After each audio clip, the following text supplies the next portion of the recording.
It's the only person below White Holiday in the Comicsgate phone book. It's my favorite failed clone of Peter Sammetti. The YouTube guys. How you doing, Conrad? Welcome to the show.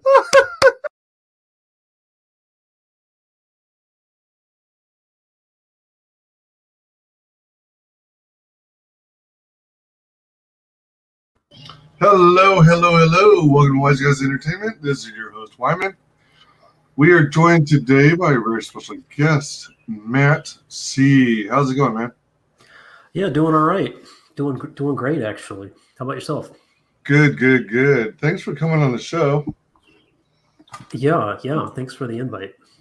If I'm not mistaken, this is your very first time on my channel. Yeah, it is. I've seen you around, like on Piper's show and stuff like this, but I haven't. I'm enjoying what you're putting out. I've been watching your stuff recently, and yeah, it's good stuff. Nice. You having a good day or a good week so far? Oh, well, I did. I actually got sick a couple days ago, not with the Rona, but with just like a head cold. Oh, but it's I haven't been sick in like a decade. It's just weird. Wow. Like I'm like, is this what it feels like? This really sucks. I understand why people stay at home and don't go to work when it's like knocked me out. So I've just been trying to catch up on commissions and stuff like this. Nice. So, but it's good. So you're working on commissions at the same time you're working on your project, your campaign? Yeah. Wow. Which is weird, but it's one of the things I've tried to do with Wild Tales. My current campaign is pay for all the artists to get the whole thing, bought and paid for through my own commission work or freelance or working on other people's projects. So we're already, and that got handled late last year. So we're in the black, which is exciting. So, oh yeah. It's got to be when you're in the black and you're versus being in the red, of course. Yeah, being in the red, it's not as fun as it's even worse than it appears. Oh yeah, I can only imagine.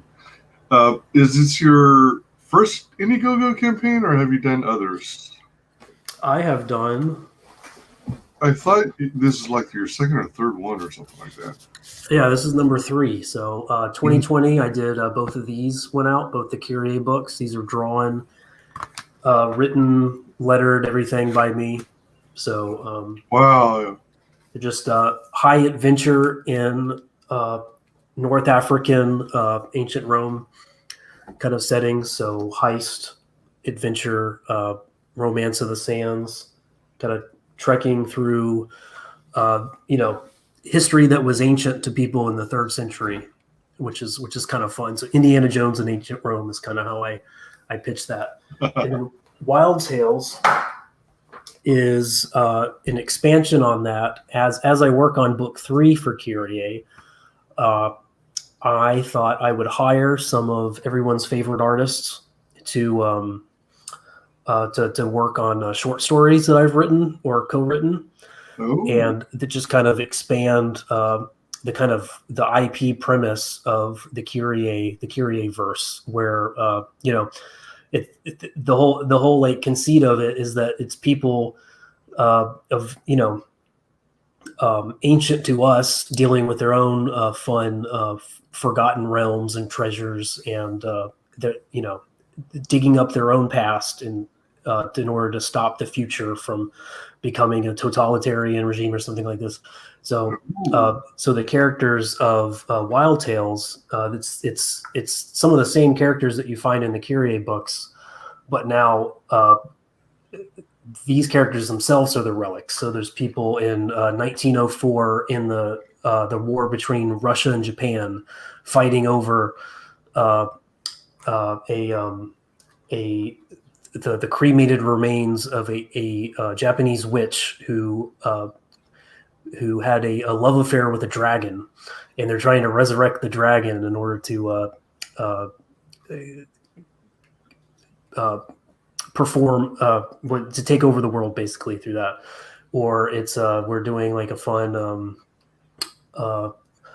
race against assassins in southwest India, or it's a fun a rigged chariot race in the black market in like, so it's just kind of like fun like vignettes into the world that I draw and write, but it's done by other artists, and I color their work, and it's fun.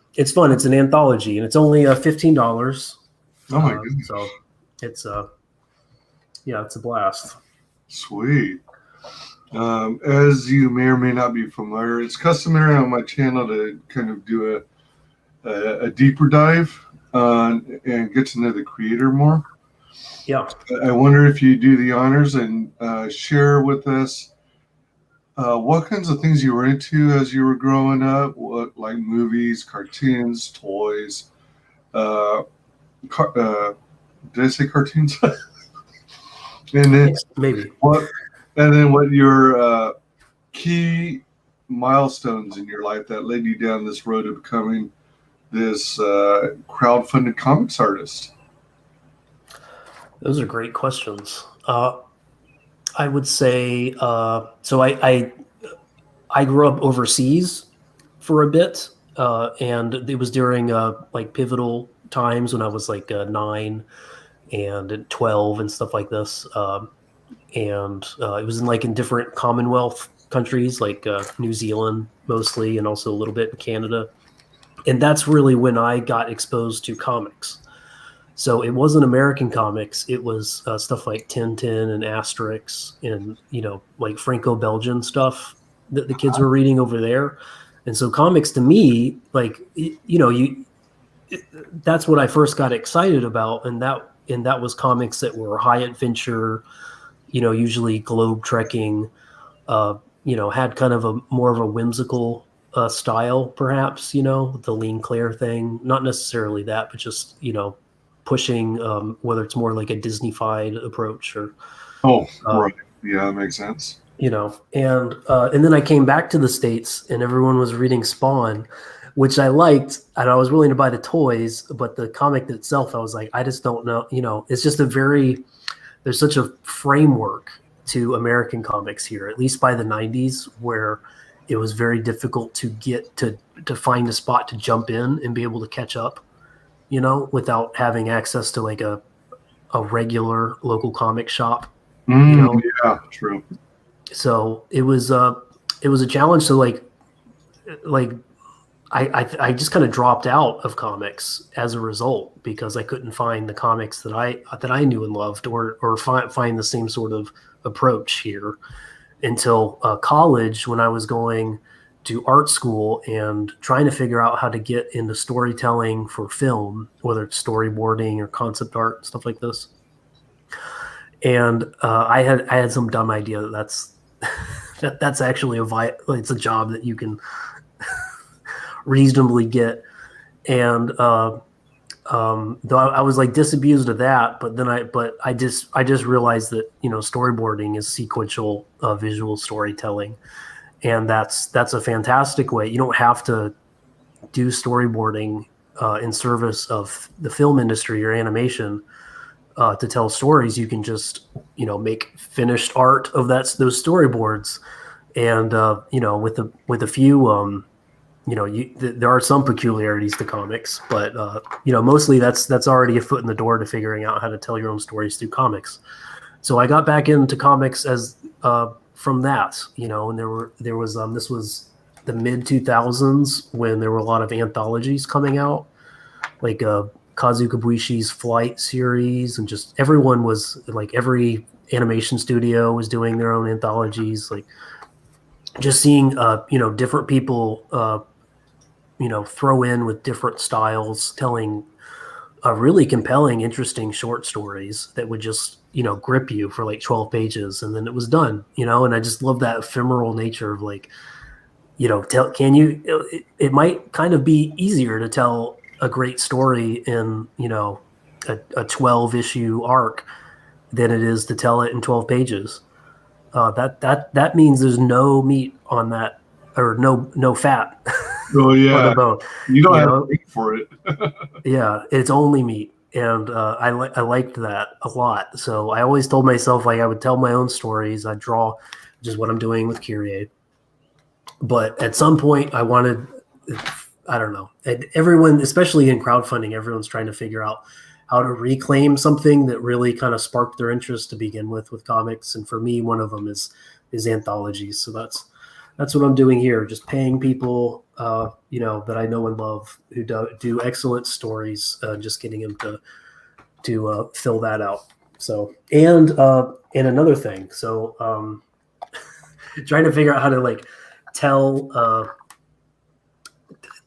the campaign being a story in itself, you know. So I've got the Rubicon Club, where you're getting future discounts on all Kyrie stories from now on, and you get that through a you know, decoder ring box, which I'm getting 3D printed, and that comes also with this awesome like ancient artifact figurine that I'm sorry if it's not it's blurry, but that's, you know, that's going to come with this. You know, we're going to have single serving cereal boxes, and you get the you get this out underneath. There's the key to the code. Oh, you know, so that tells you how to line up these two discs, and then you line those up, and you decode this code, and that gets you future discounts. But it's also kind of a cool, you know, 3D printing. I think a lot of people are going in that direction. So. Interactivity, nice. Exactly, you know, and even in this this decoder ring features in one of the stories itself. So this is actually the object, the artifact being sought after in the Kandahar crisis with a young Dr. Watson in the Anglo-Afghan War. So you get to be a part of the story. You get to own a piece of the story, you know, and you get a cool figurine, and you get discounts on future stuff. That's cool. Yeah. What if, heaven forbid, the reader is a little too dumb to figure it out? Do they reach out to you and ask for help?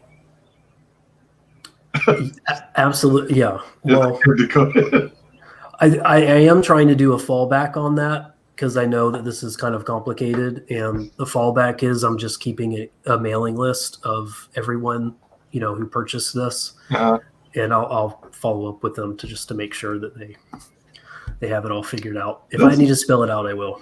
That's a neat idea. Yeah. Oh, I want to say welcome to Lord Koj. Finished art of storyboards. I like that. Yeah, and I feel that, you know, that's most of it. You know, obviously there's more to comics, because comics are like, it's not just sequential panels. You know, they're juxtaposed together in interesting and unique ways that, you know, it's a lot, you know, just like Scott McCloud says, like it's a lot to do with what's happening between the panels, and not just the panels themselves. But yeah, I think there's a reason why a lot of storyboard artists do comics in their spare time. It's a very it's a similar language, you know, they're sister languages. So yeah, absolutely, that makes sense. By the way, the thing you just showed us, that's not going to have a message like don't forget to drink your Ovaltine. that, you know, that was going to be the code, and then every single stream I've been on, people figure it out. So I got to be more creative than that. Yeah, that would have been perfect. Or it'll have that, and then at the very end, it decodes out, just kidding, and then there will be another scroll to solve. Just kind of like flops down, and then there's a second one. Yeah. So with the type of, well, do you consider yourself an artist, a storyteller, or both? I mean, you said that the previous projects, you did everything, right? You're a jack of all trades. Yeah. I've done these two books are 280 pages so far, and I've got maybe 40% of the third book done. And, that's another 60 pages or so. So I love doing all of it. And I've been doing freelance on other people's stories in terms of drawing them. But I guess different people are coming in to CG or indie comics in different ways. And, I think for a lot of us, I think it's important to kind of do as much as you can as your introduction to the market, and to try and be as independent as possible and have as few people involved so you can demonstrate, it's oftentimes you're not the only person, but you just try to have a small team so that you can show, you can fulfill. And then at least for me, like I kind of dig, I really like collaboration. So, other people are continuing to do they're trying to do the solo creator thing, and that's great. But to me, like I'm liking, and that's kind of what I'm trying to do with Wild Tales is kind of, this is my business card now for coloring other people's art, which is what I've kind of done for 2020 to some extent to help pay for this. But every page is colored by me, even though it's other people's pencils and inks. So I like coloring stuff and I like writing stuff. I probably don't have time to draw everything. I probably just have Kyrie in me, and then that's probably it. But I can write other stories and I can color other stories. So that's kind of how I'm approaching it. Like I probably won't do solo stuff unless it's I don't know. It's probably going to take a day. I mean, you understand, like when it's just one person, it's slow business. You got to have this thing planned out for the next 10 years sometimes. For sure. When it comes to writing and art, do you consider yourself self-taught, or did you have a lot of formal training, or did you learn from YouTube videos?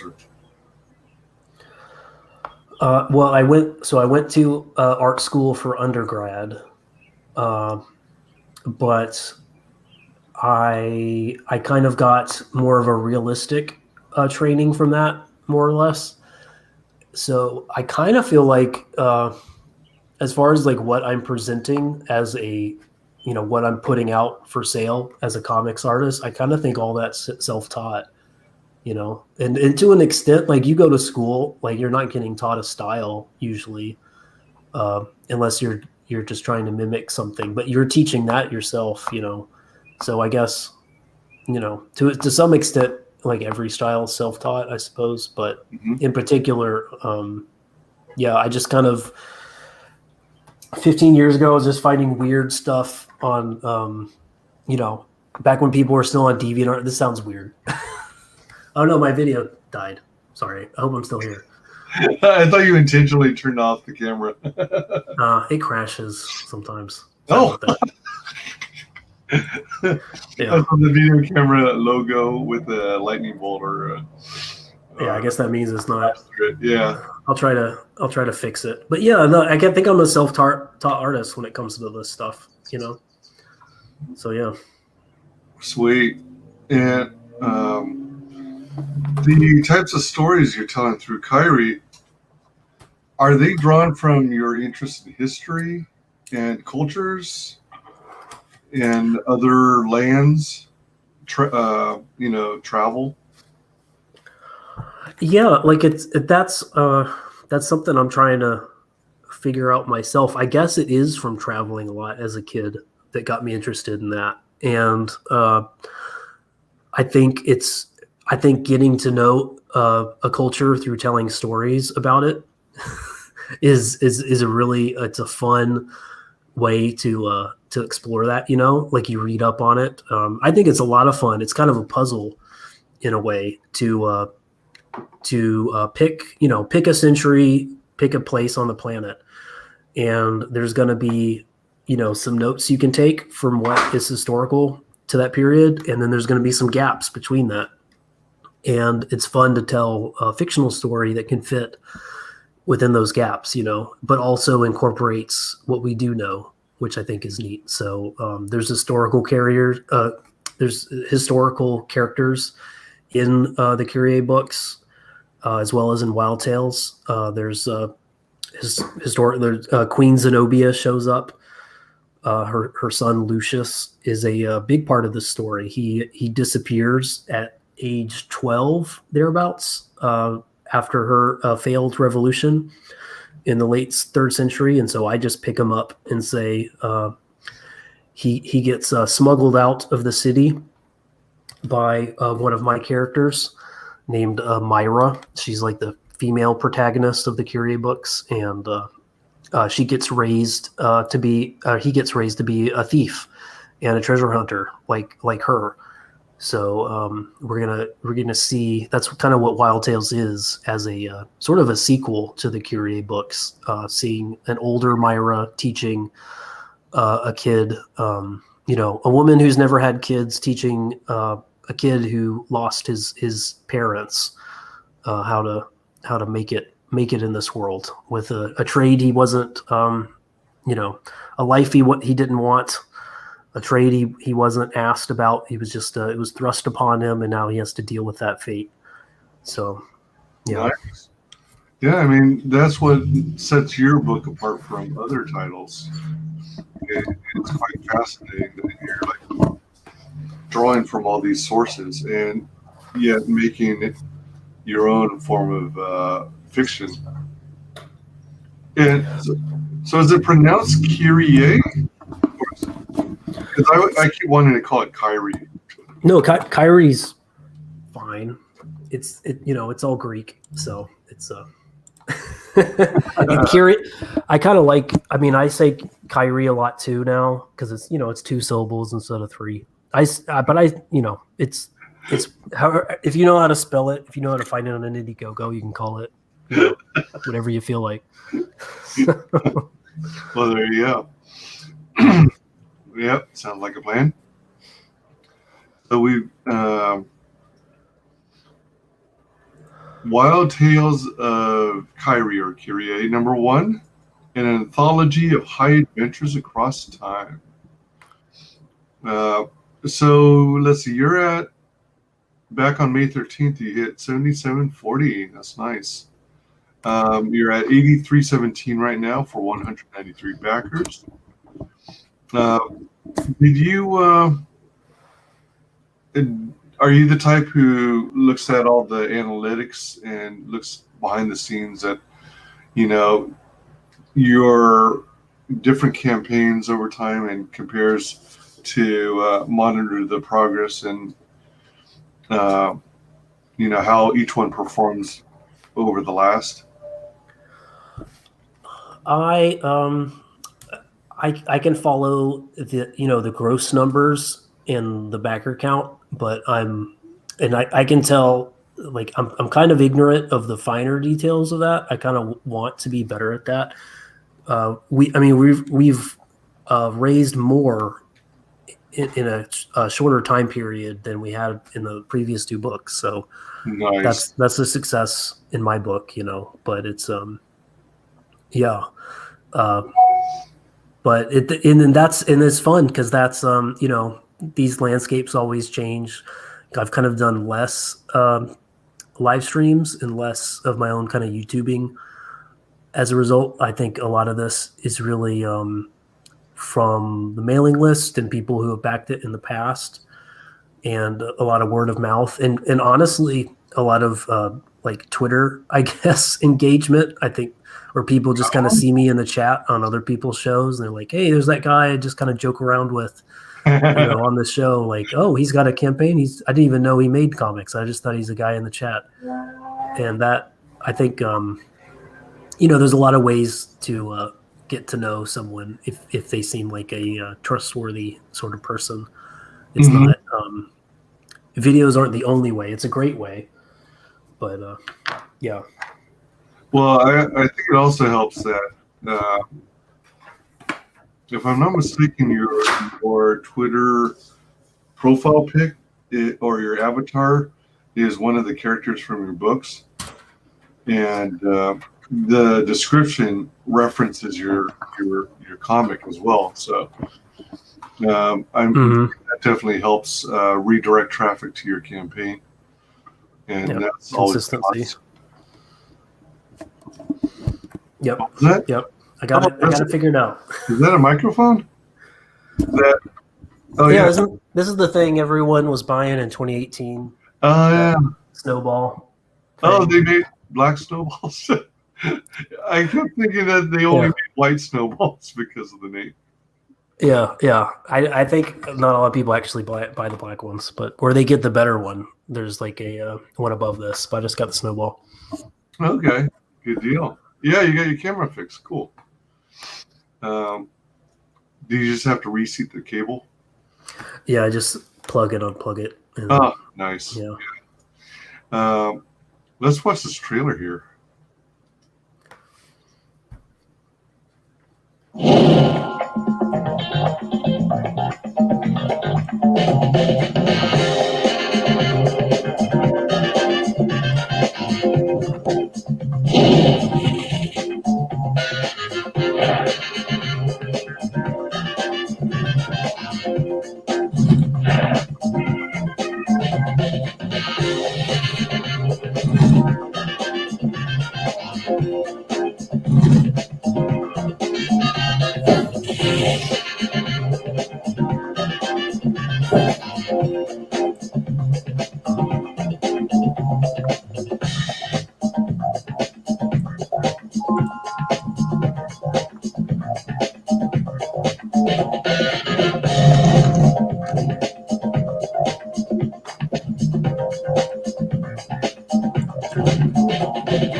Sweet. Do you make that trailer? Yeah. You know, it's nothing it's just a bit of That's After pretty cool. Effects, but yeah. It does the job. I like it. Mm-hmm. Yeah. Oh, I like that effect you did with your. Oh man, what do you keep calling it? I keep just wanting to call it a tool, but the little puzzle thing that deciphers the. What is it for? Oh, it's called yeah. isn't it? Yeah, decoder ring thing. Decoder yeah, I ring. mean, it's 3D printed, which means I have a digital, 3D file of it. So I just figured, why not just render it, rotating in space? Yes. I thought that was a cool effect, and you got some nice looking covers coming up here. So get ready for Globe Trekking Adventure. One 44-page comic and one 12-page ashcan. So I've got some exclusives for your viewers right now. First thing is for just because we can't do this all day. I added back up the holographic cover with the ashcan. Oh my gosh! That was hidden, and I added it back on. That's just $20, and you get you're going to get that. And I also added back on that Rubicon Club, which was closed. And I'm going to get in trouble with my 3D printer because he said no more, but we're going to get one more printed if someone wants it. And also, literally only one left. yeah, well, it should be 0. But I'm going to say, take some money, print us one more. And also, I just confirmed with an artist for a 5th story. It's kind of arguably it's my favorite story of that I've written so far for this. And we were going to leave it off till the second Wild Tales, maybe in a year from now. Oh, all right. I just really wanted to get it done now. And the success of this campaign means that we can just go ahead and get it made now. So wow. Instead of an issue with an ashcan, we're just going to bump up. We're just going to split it up differently, and you're going to get 2 issues of Wild Tales. So that's 5 stories instead of 4. And they're both, if you do the holographic, you get both issues holographic for just $20. So, that's $7 per issue or $10 for the holographic. So that's, we're driving things down to the basement in terms of costs. I hope to go even lower with that. It'd be cool to compete with local comic shops with prices. We're not quite there yet, but we continue. Thanks to the people coming in and backing these things, I can just keep going lower and lower with price. So let's see here. So that that one you just reopened, you get the. Am I understanding right? You get the choice of either the holographic cover or the glossy cover, not both, right? Yeah, you can choose for no extra charge. You can get one or the other for that. Yeah, or you can also, all these things are add-ons too. So if you wanted to add on extra issues, if you wanted gloss and holographic, you can just add it on. So no extra shipping or anything. excuse me. So if you got that the what is it called? The Rubicon Club comic pack, which is the featured tier right now, and then you chose to do an add-on of an upgrade me to Rubicon Club. Does that mean you have 2 Rubicon Club memberships, or you're basically you're mainly getting a second decoder and let's see, a second magnet and second. Do you get a second? Yeah, a second koozie too. Mm-hmm. Yeah, you'd get 2 of everything and 2 original 4x6 pieces of art. So yeah, some people have done that. They've just doubled up, and we're really thankful for that support. So we're doing extra stuff for people who go that far with things. Wow. But, yeah. Sweet. And it's and then you can still get, if you want the Kyrie books, the stuff that I'm writing and drawing. You can jump into Wild Tales or Kyrie and not having read one or the other, you'll still get stories. Beginning, middle, and end stories. Sweet. So you're not left out with any of this. That's kind of the goal. But if you want these books, I continue to fulfill them. We've already done 2 shipments to USPS. So we're just getting these into people's hands now if they want them. You don't have to wait until Wild Tales is fulfilling to get these shipped to you. So nice. A lot of cool interior and highly detailed too. I love intricately detailed art. Yeah, that's Jose Garcia's. He did a really nice India story for us. That's just a pleasure to color. Mm-hmm. Does it sometimes take you, like, let's say you receive the inked pieces from these different creators? Does it take you any some sort amount of time for you to just sit there, absorb what you're looking at, and decide what approach you want to take to coloring it? Yes, and part of that, I think, for me, that means waiting until an entire scene is finished being drawn. I think I need to see how they're entering and exiting that scene, I think, before I can kind of jump in.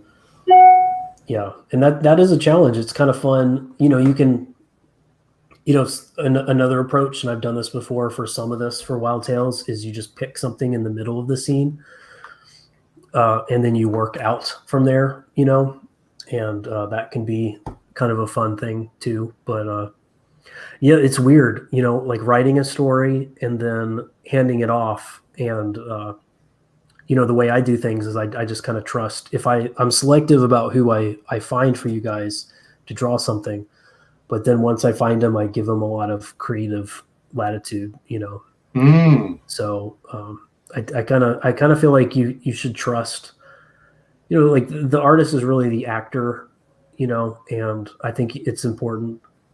I guess this is coming from my storyboarding kind of thought or film, but sometimes you should just kind of turn on the camera and let the actor kind of figure things out, and you're going to get the most buy-in, I think, from them, where they feel like that they're really legitimately making the story their own. They're not just kind of, following a paycheck, but they're telling the story they want to tell. So that's what we've done with this, and every time I've been just really thrilled with the outcome. So How do you seek out and pick your artists? Do you go to like ArtStation or DeviantArt or Facebook groups? Do you monitor what kind of art people are sharing of their stuff on Twitter or Instagram? honestly, it's all been Twitter. You know, like I don't know. Some people seem to have more bandwidth to be able to handle going to, you know, several different places at once to find people, but I don't know. I only have enough for a couple platforms, so it's just people that I've seen who like Fresher Luke here, who I know is a professional storyboard artist, so I know that he knows how to produce, you know, and I can rely on him. Or Caden, who did the Russian-Japanese train heist story. She worked on a short story for a friend of mine, and I saw, you know, the pace at which she produced, and I was, you know, I knew that she was going to be a professional, so I hired her. Jose Garcia, like everyone's, I think, seen the speed with which he's able to produce these like really phenomenal, highly detailed pieces of art, and his kind of background getting trained as a at DreamWorks for storyboarding. I guess I don't know. I'm trying to like keep an eye on who has the background for it. I guess, you know, like who isn't, and if they're an up and comer, that's a bigger challenge to overcome. But they have to demonstrate. And I've kind of been burnt by this in the past, you know, where you hire someone who legitimately hasn't done very much before. They're just a illustrator, and then you find that it's way best to drop them because I missed part where you said you were roboting. Oh, is it better now? Yeah. Okay, sorry.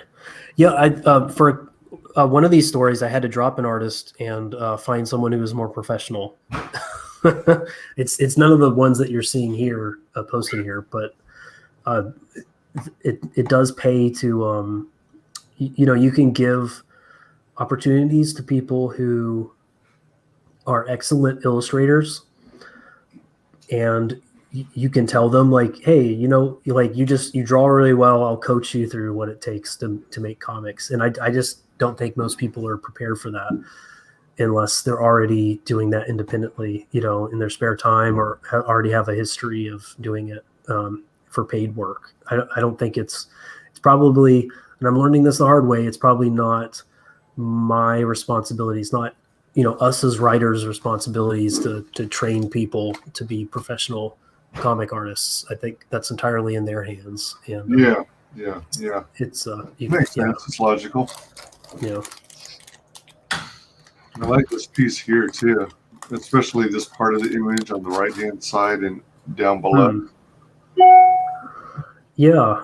That's that's Himiko, the unifier of ancient Japan, and that's whose remains different people on this Russian train are trying to fight to win control of. So it's a fun story. And you said it kind of has like Indiana Jones vibes. The globe trekking, hunting for treasures. Yeah. A lot of action, a lot of weird, wild, exotic locales, I guess. But trying in each scene to give you something you're not, each story to give you something you're not typically used to, that you haven't seen before. So sweet.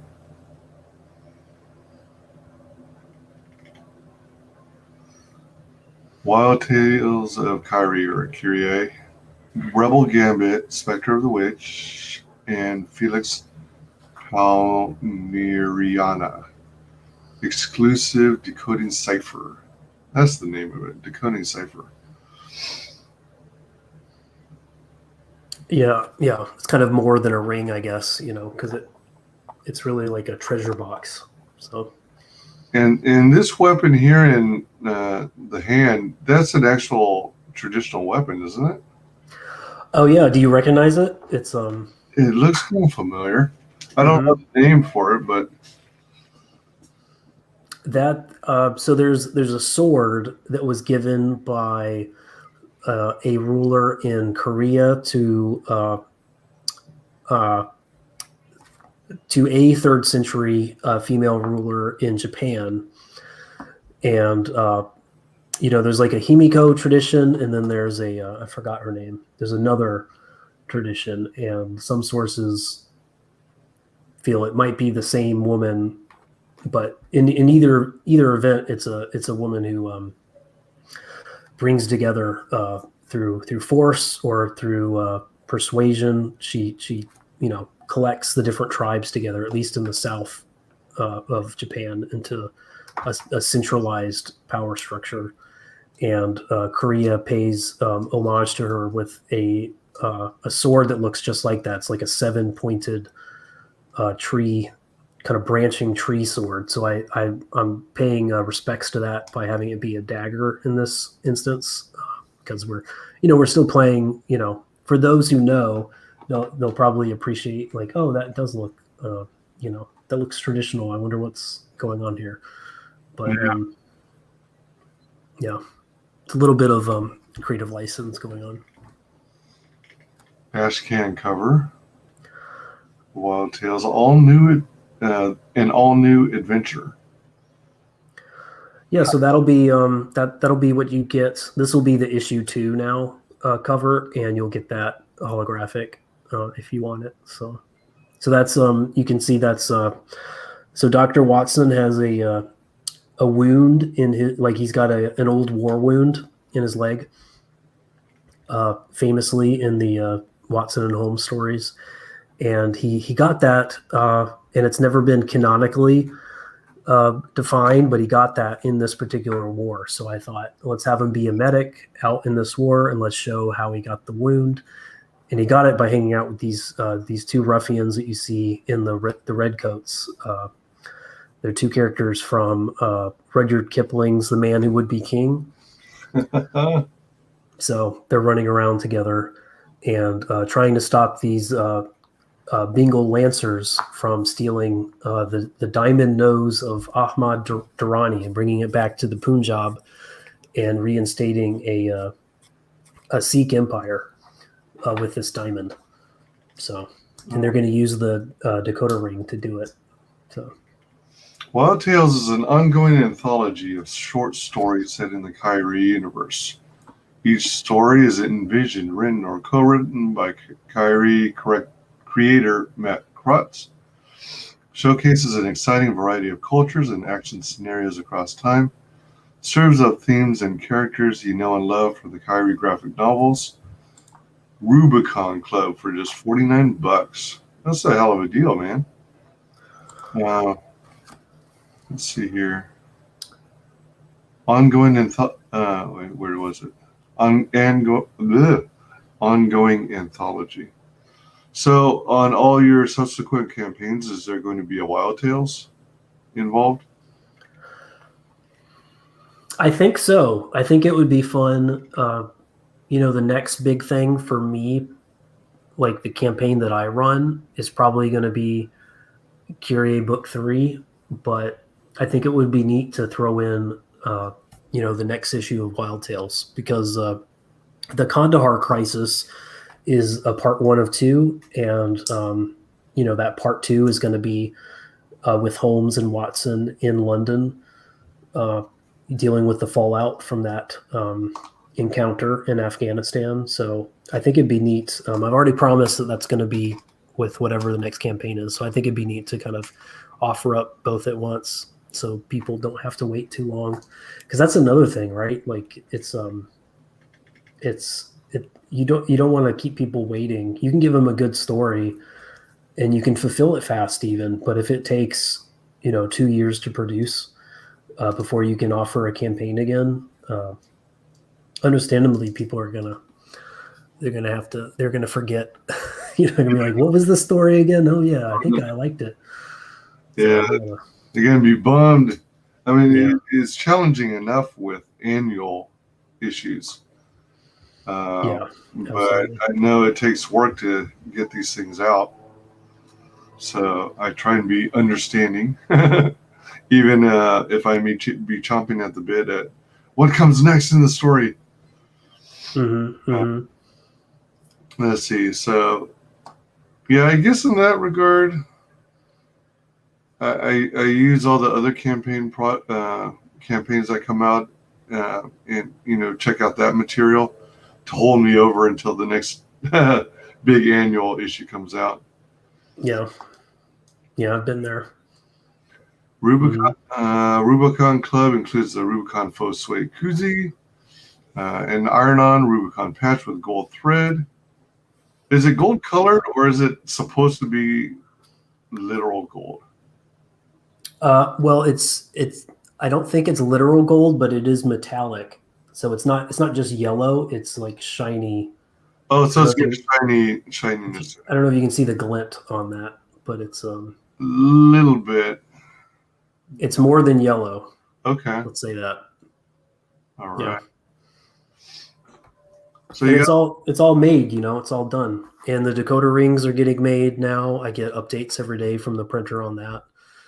And it's all paid for. The nice thing, like, I don't like to when I put a campaign in front of people that I've drawn and written, I try to make sure that it's ready to go to the printer, which is what I've done with the Kyrie book so far. But when it comes to this, I made sure that all the extra stuff was already made, and all the other artists are already done, which they are, except for the bonus story, which we kind of hit as a stretch goal. And the only thing, I'm the last stop. So once I'm done coloring stuff, which is probably going to take 2 or 3 months, then we go straight to the printer in my home state, and then I go straight to fulfillment. So, you're going to get stuff by late summer, which is nice. Yeah, very nice. Let me see here. The decoding cipher, do you say that you're having someone else make them? Yeah, I did almost buy my own 3D printer, and then I was just looking into it. Like, they always get clogged.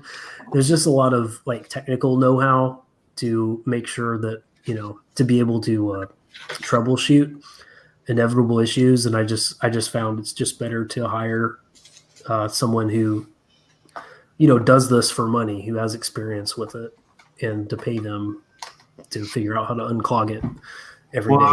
So yeah, I was going to ask if since you're having someone else do it, the version that you're holding right now, is that what you'd refer to as the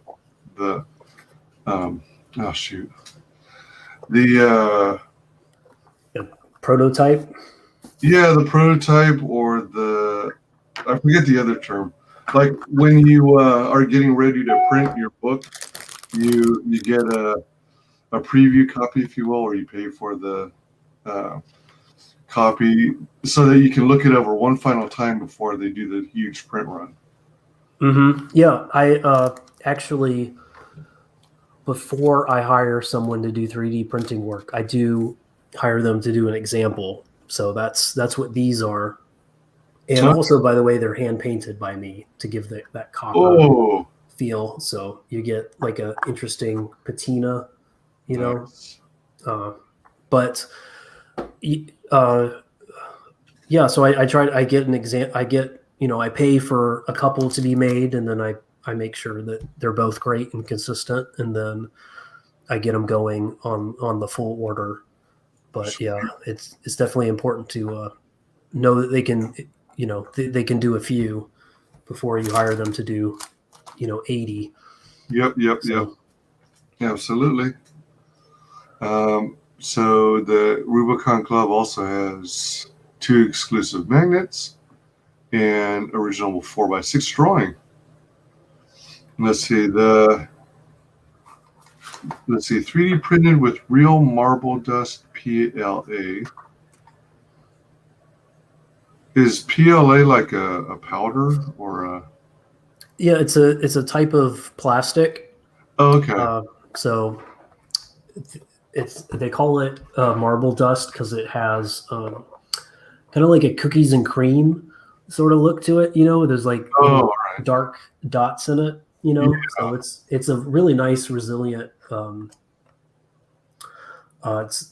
It's a nice, robust plastic, but it has like a marble look and feel. Cool. So yeah. Built from independent interlocking rings for deciphering codes. It let's see, 3D printed with copper PLA or PLA, and hand polished and aged by Matt Crotts himself. This ancient artifact is affixed to the top of the cipher. All right. Yeah, that's that copper part. Oh, right. Inside the cipher is a secret key for unlocking the Kyrie code, or Kyrie. The unlock code gives you discounts on all future Kyrie books. And that's 25% off. So it pays for itself because we've got more than 4, products that are going to be lined up in the future. So. Oh, those magnets look pretty cool too. Your patches, are they the type that are can either, you could either iron on or you could stitch? Yeah, so they have the iron-on backing. All right. But my understanding is that if you at least have that and it's reinforced enough, you can also stitch them on, I think, is how these things go. It's like it's thick enough to handle stitching, and it has the iron-on backing already. So it's more like it's up to you how you want to do it, Okay. And that was a good. It was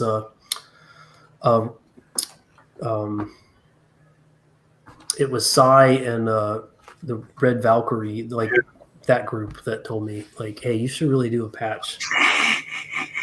Forget these stickers. Get us a cool patch. So I was like, absolutely. So I made sure to do these patches. Yeah, they're huge patch fans. Yeah. And they might have told you already. They've each got themselves these, like, I don't know if you call them bomber jackets or Letterman jackets, but they've got their big Red Valkyrie logo across the back, and they're going to put all their CG patches all over the jackets. Yeah, I think I saw a bit. I was on with them a couple weeks ago, and I saw. I think I saw a preview of the jackets before they really start patching them up. And that's going to be really awesome. Yeah, it is. And then you get the little cartoon. That's right. Go with the whole, It's almost like lean into it.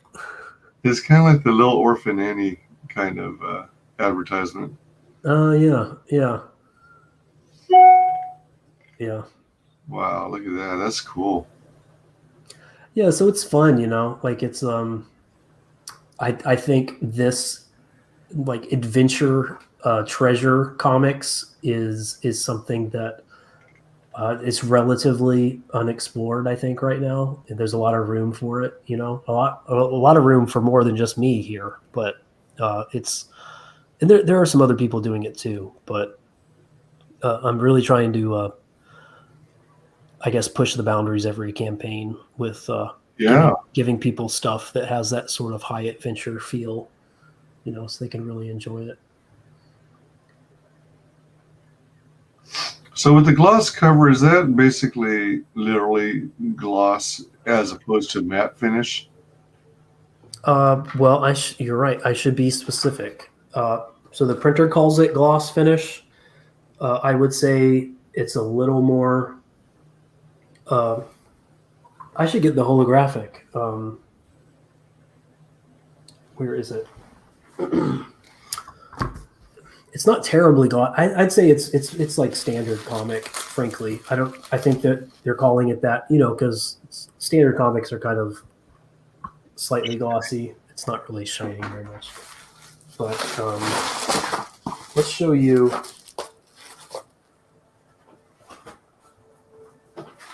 Yeah, so that it's got like a radial burst kind of thing going on, as you can see, where it's like a rainbow explosion kind of deal. It's kind of like a spot hologram.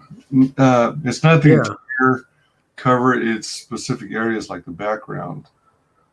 Yeah, that was neat to do. Like, so you've got parts that, they printed solid white, and then they print on top of the solid white so that it sits off. And then they've got stuff where they printed without the solid white backing. So you've got the holographic kind of goes through it, which is kind of fun. So did you basically specify precisely where you wanted to see holographic material?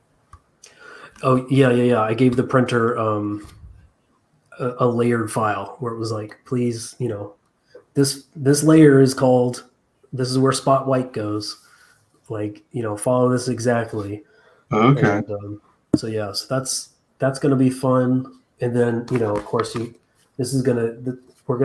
probably going to print that this week with the holographic too. So you can kind of see, I get to choose, who gets to be transparent and who gets to be solid, but it's going to be a neat color cover too. So nice. All right. Original 8x10 art tier for just 80. Oh, these are good looking, man. Yeah, people are digging those.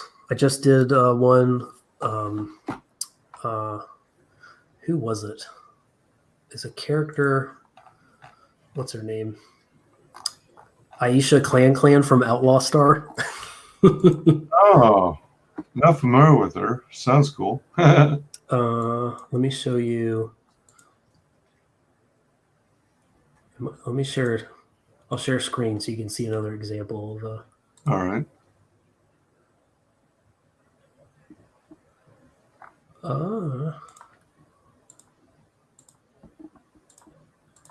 When it comes to art, are you traditional, digital, or both? When it comes to comics, I'm digital. When it comes to having fun and kind of doing portraits and stuff, I like to do that traditional. Wow, that is so cool. I love it. Yeah, I dig like an anime style. Like it'd be neat to like just kind of make a comic like that. But yeah, anime and manga has always been popular. Yeah, that's cool. I like it. What are the dimensions on it? A little. It says it's 8x10. It's true. Slightly bigger than that. So yeah, and it's just $80. So draw whatever you like. Nice. Yeah. Let's see. You get lots of cool content, highest quality comic, a reasonable crowdfunding price. At least 3 stories in one 44-page full comic book is the Wild Tales title. Plus, you get a bonus 12-page story. And then you break out the different stories: Spectre of the Witch, Rebel Gambit, and Felix Palmyriana. And Ashcan is the Kandahar Crisis. 280 pages are printed. Yeah, so those are the books, which people that was pretty well acclaimed. It's one of the reasons why I'm doing Wild Tales the way I am is people like my writing, they like my colors, and they like the gimmick of the history adventure kind of Indiana Jones thing. So that's what I'm doing with Wild Tales. Yeah, I dig that stuff too. Yeah. See more content from Kyrie or Kyrie. Book 1, The Curse of the Macedonian Scroll. Here, click. See more content for Book 2, Exiles in Wasteland. So that's how I draw when I'm making the books, so it has, you know, a bit of like a Euro comic kind of feel. It's I want to say it almost reminds me of you know, the animated Lord of the Rings. Oh man, yeah. Yeah, that kind of stuff. Mm-hmm. I can't figure out. There was another style that I was also thinking about too. Maybe it. Yeah, I mean that's the main one that comes to mind. Mm-hmm. See, back Wild Tales Today, indeed. And whoops, see. Oops, hold on. Yeah. Yeah, it's fun to try and you know, you Whoops, what the hell? I can closed. put Wait a minute, I'm on the wrong window. There we go. All right, I shifted the yeah. whole freaking window over. That, so it went to the window behind it. All right, so many windows. I'm sorry, you were saying?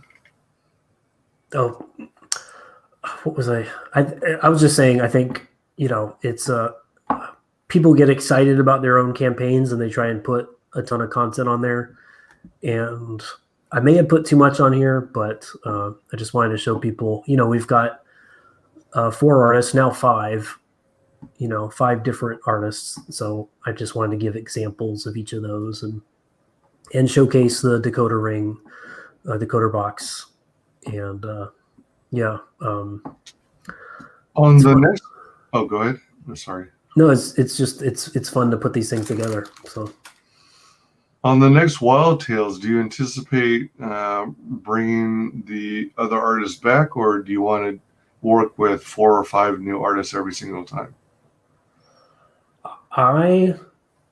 my goal, like ideally, I kind of want to do a different artist every time. I've almost gone back because some of these I mean, they've all been so professional that it'd be nice to just go back to them again.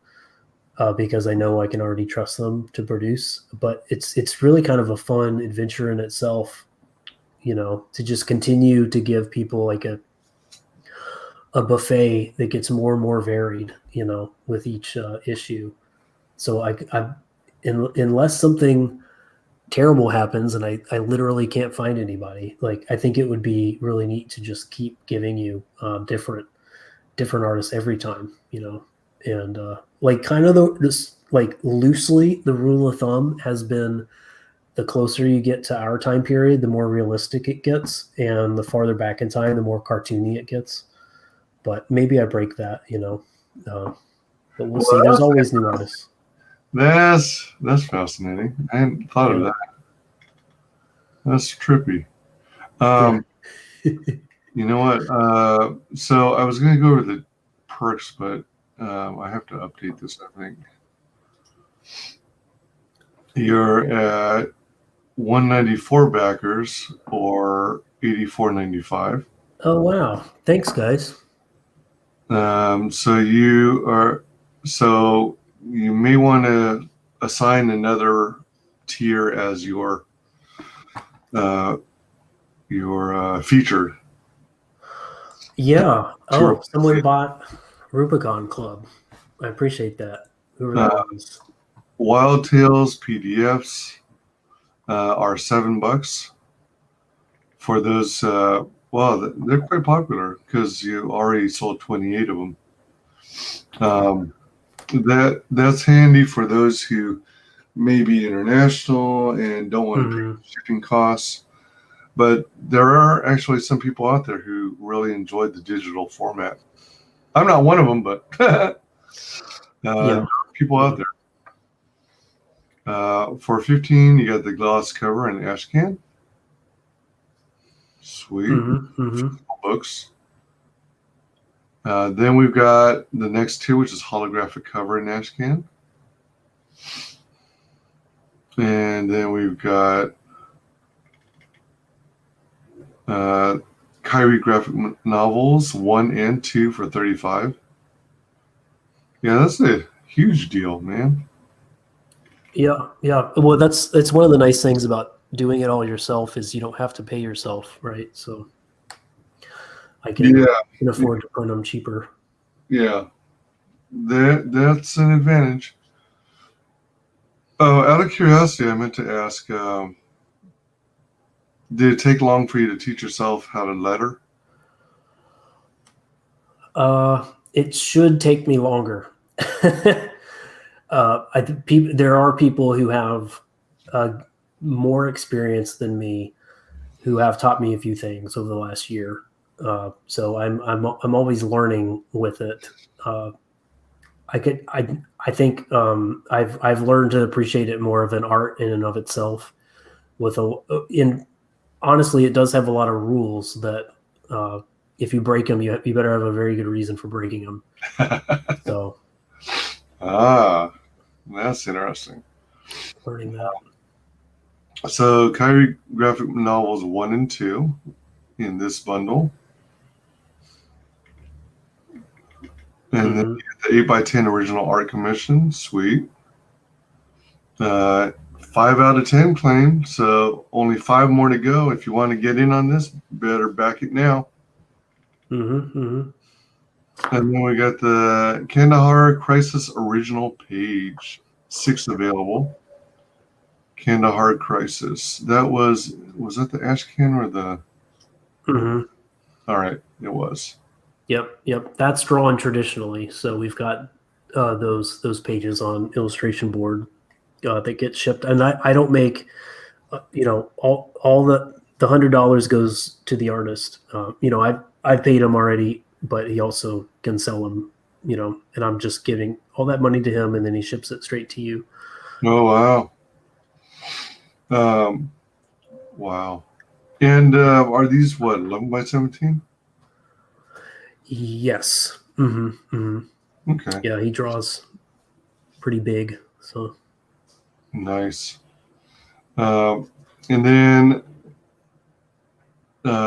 one of the things I like about Indiegogo campaigns is when you see the tiers that are grayed out. Number one, because it basically tells you what you missed out on. And number two, it's kind of a reminder, hey, next campaign they do, you better not, drag your feet or else you're going to miss it, Yeah. It's neat to, in previous campaigns, you do it differently every time, right? You try to figure out, I think people do appreciate that there's some kind of limited offer with these, and with a physical bundle like this, where there's pieces that are 3D printed and you only have, so many weeks with that printer to get something before they have to move on to a different project or something. Like that does kind of enforce scarcity. So it's kind of neat to figure out how to manage that. I only thought I'd sell like maybe 20 of these. We've sold a lot more than that. So wait a minute. 20 of what exactly? Of that Rubicon Club with the Dakota ring. Yeah. So roughly, how many are you at so far? Let me see. Well, we had, I think it's 42 just from there, and then we had you could if you signed up on the pre-launch page, you got a few dollars off. And a bunch of people jumped on that. I think we're up to 80. Oh my gosh! Which is, and I got to hand paint them all. So, and you were thinking you'd only sell about 20? Yeah, and it's really it's so fun. It's been exciting. Like I think campaigns succeed when you're telling a great story with your campaign, in itself. And I guess like this particular perk was people liked it so much. I probably really should have built the campaign around it more because it's been like half the campaign total has been selling Dakota rings, which is really fun. Absolutely. Like I'm happy to make these for people, anything to tell a story, but it's been a surprise hit for sure. I didn't know if $49 would be a price point people are comfortable with, because it's, you know, it's more than a comic. It's more than 2 comics, and it's but you know, I'm throwing in, like, I can draw you original art all day. You know, that doesn't cost me money, but it adds value, and I can get koozies made, and there's a lot of swag, and then but I guess it's the decoder ring that people really want. So happy to make it. Yeah, I mean, I love I touched on it earlier, but I love the interactivity of it. Mm-hmm. You know, the addition of the tiny little scroll, you know, something to look forward to. Once you code it, then there's something locked deep inside. And it's kind of like you are that adventurer stepping into their shoes in search of adventure. So yeah, that's that interactivity, I think, what must have been a big draw for people. Yeah. And even coming down to, like, you know, figuring out how to make this like a 2-part puzzle where you've got the figurine and you've got the decoder ring, and you know, giving people like cereal boxes that they can actually pull this out of. I think, I don't know. And people have talked about, you know, like, can I do like a cereal box toy or something? You can, if you do it single serving size and you put it in like a you know, Tim and Mark or a Cyberfrog type box. You can fit comics and cereal boxes in those. So it's all part of the storytelling, you know. Now, when you put it in the little cereal boxes, is it still going to have the cereal in it? Oh, I figured that out. So I'll just put it in the, you know, it comes individually wrapped, the figurines do. And then there's enough space in most cereal boxes to kind of fit something inside. You know, I'm not going to open the cereal, so you can all right. cereal too. I'm just going to stick it in on top and seal it. So it's you know, and I guess when it came to these back in the day, they were like inside the cereal, weren't they? And I didn't want to feel like, you know, people were getting contaminated cereal. Yeah, exactly. So it's going to be, you know, sealed off. Sweet. But, dang it. The camera unplugged again. So.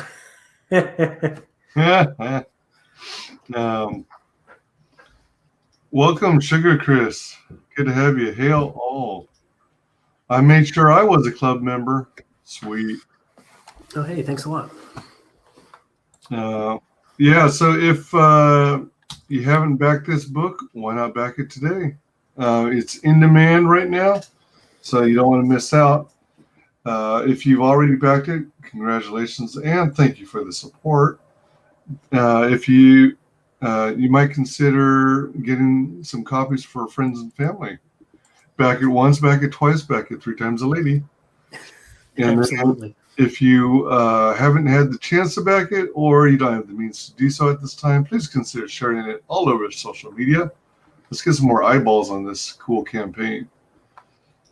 Cool, creative, and adventurous. Let's catch this trailer once more here. Sure.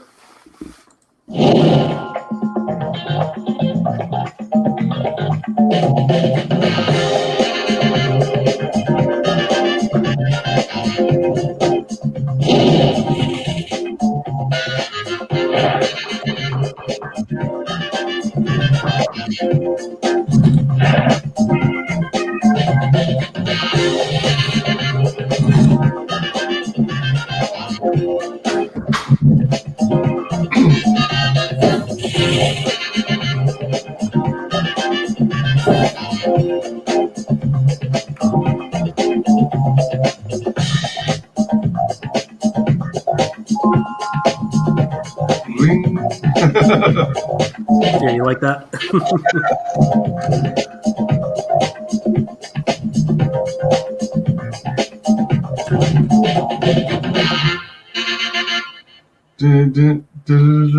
It kind of the music kind of reminds me of like 80s, not sitcoms, but you know, things like Starsky and Hutch. Yeah. Hazard, that kind of feel. Mm-hmm. Mm-hmm. Cool, man. Cool. So you're at 194 backers. Good golly. 84.95. Pretty sweet. One last thing, Yeah, if yeah. you're interested, I've got one more reveal. Oh my gosh, really? So this is an example. So everyone knows Matt Cosson, amazing artist, and I loved this piece that he did in brush, and because of it, like I just kind of reached out and said, "Hey, can you do a variant cover for me? I think it'd be really cool to do like a holographic foil type cover that looks like this, that has like the that sort of Metal Gear sort of brushy style." Yeah. And is it going to move over, or am I? Oh no. I think there might have been left and right arrows on the sides. I'm not sure. Okay, I think I got it. This is the rough so far, but we're going to be doing giveaways from now until I fulfill Holy cow. of a variant cover for this with that kind of Metal Gear brushy style. Oh, wow. So for free, and I'll just kind of put stuff out on Twitter and just say, like, hey, not hard questions, but just, what are you most excited for with Wild Tales?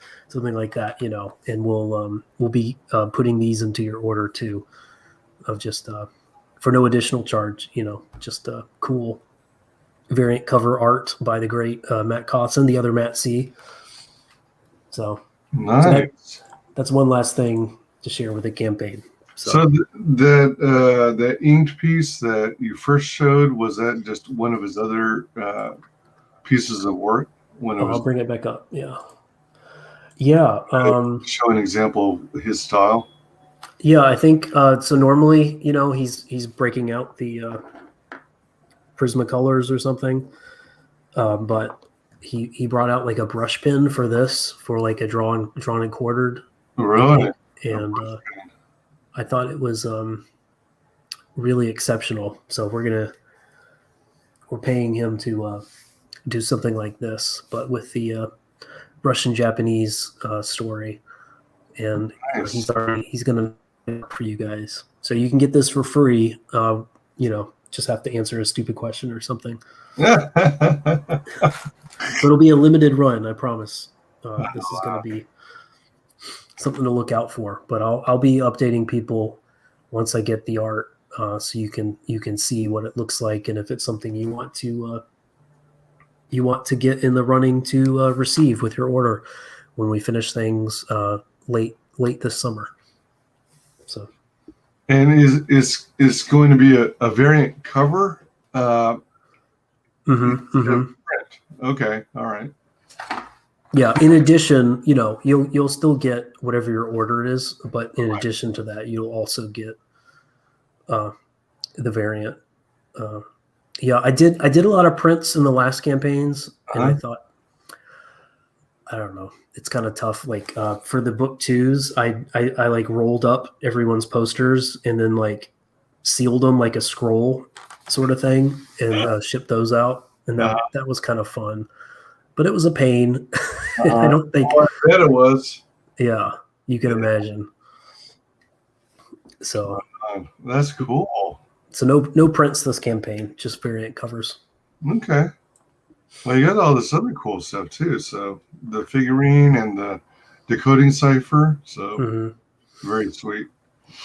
Back Wild Tales of Kyrie or Kyrie, #1. So you're looking for the next campaign to be Kyrie #2, right? With another issue of another round of Wild Tales. Yeah, it's either going to be that or here's one last exclusive for you guys. There's an artist named Larry who co-wrote one of the Larry Bernard co-wrote the Kandahar Crisis story.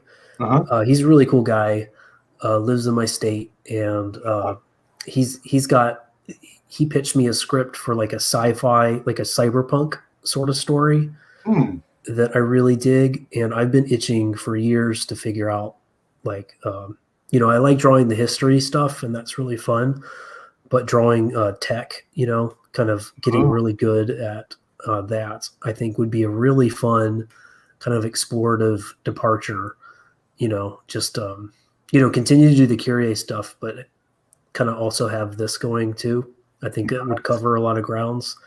So that might be the next thing, you know, so expect news from that, you know, maybe in the coming months. You might get like a fun cyberpunk story.